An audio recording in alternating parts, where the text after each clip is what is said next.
Ano natin? Okay, hello! Liligo po ako para ako mabango na.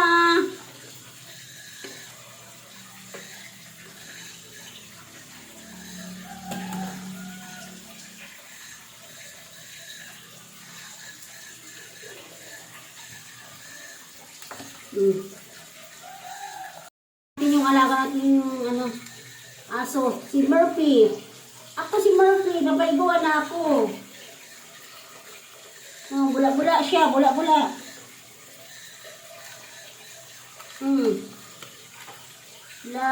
Tapos na siya maligo.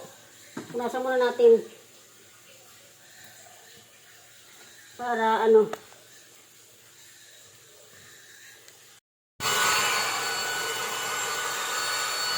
buuin na natin.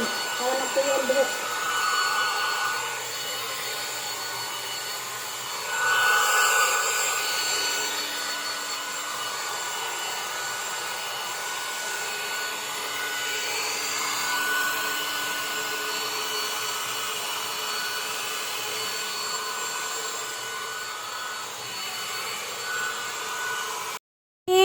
Let's eat na, Murphy. O, ayan na siya ho. Nag-antay na siya ng kanyang pagkain. Gutom na siya kasi bago siyang ligo.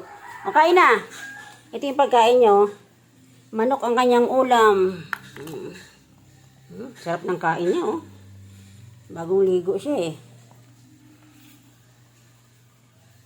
Man, si Chichi. Nakakulong siya dahil, matapang siya, eh.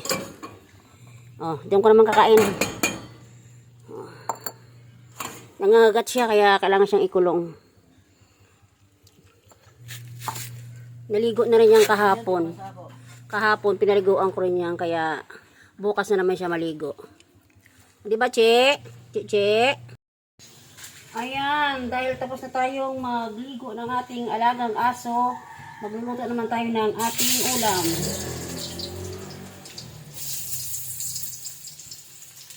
Ginisang sigadilya na may baboy.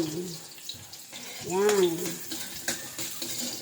Tapos na magpaligo ng ating alagang aso, naligo na rin tayo. Magluto naman tayo ng ulam. Lagyan natin ng kunting baboy.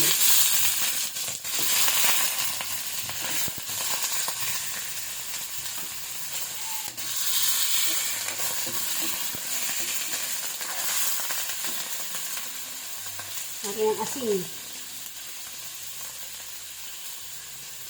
Yung sigadilya ko, konting-kunti. 3 piraso lang.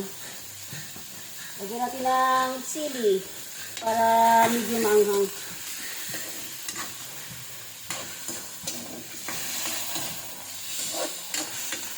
Ito ang aking ulam. Dahil solo tayo ang trabaho ngayon.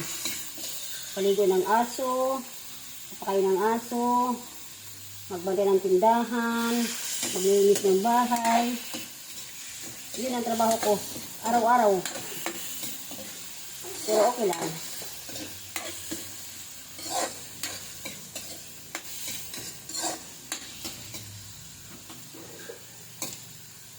Takpan muna natin. Palalambutin natin konti. Charan! Totoo yung aking adobo. Ito. Kunting baboy, kunting gulay lang. 3 pirasong lang sigadilya. Dahil ako'y gutom na, kakain na. Kain tayo.